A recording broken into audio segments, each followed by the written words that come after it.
Hello and welcome to iTrust's March 17th issue of the Moneycast newsletter. Today we're going to talk about FDs, or fixed deposits as they're popularly known.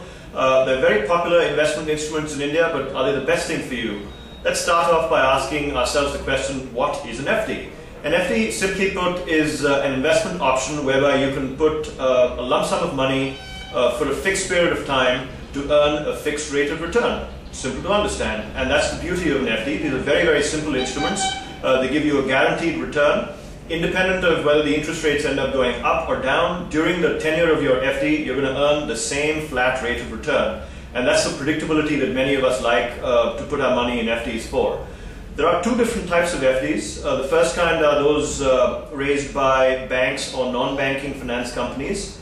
They pay you a rate of interest which currently is in the range of about 8.5% to 9%. The second kind of an FD is one that's raised by corporates, so it could be a corporate listed on the Bombay Stock Exchange.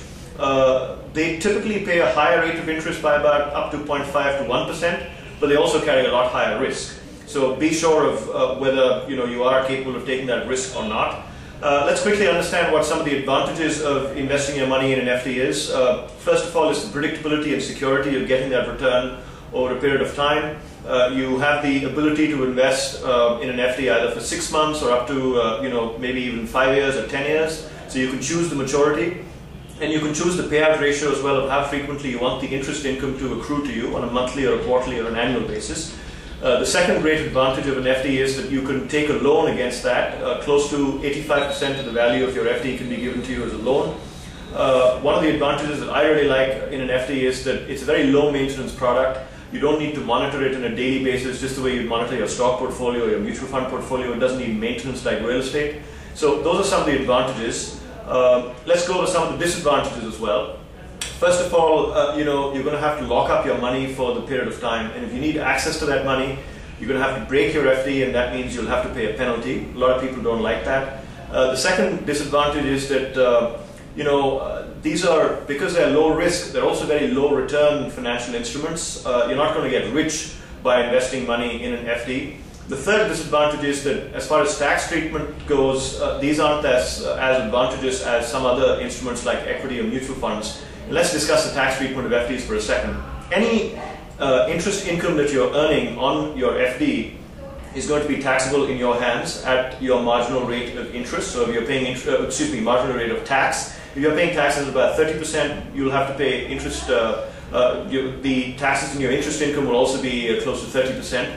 A lot of people don't like that, but there are certain tax advantages that you can get with your FD as well. Under Section 80D, you can invest up to rupees 1 lakh per annum in an FD where your money is locked up for 5 years, but the interest income again is taxable in your hands.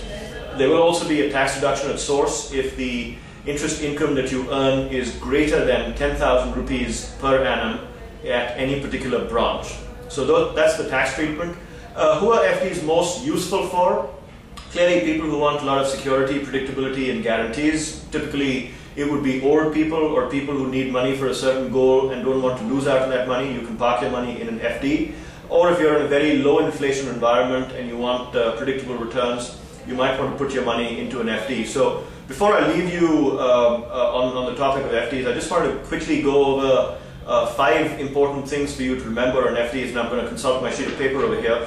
First of all, you must appoint a nominee whenever you open an FD, so in case something happens to you, your family can have access to your FD without any problems.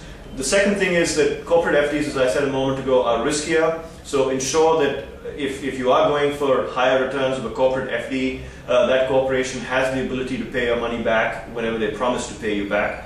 A third thing is that whenever you're opening an FD, understand what the penalty clause is for an early withdrawal. Don't be struck with a surprise of, oh, I didn't know there's a penalty over here.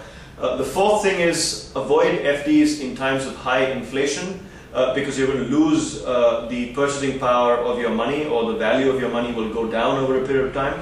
And the fifth and final thing to keep in mind is that you might have 2 FDs that end up giving you the same rate of return, but one of them might end up giving you higher interest because it pays you interest on a quarterly basis, or your money is compounded on a quarterly basis, whereas the other one might compound it on an annual basis. So understand the type of FD you're going for and shop around for rates. Good luck.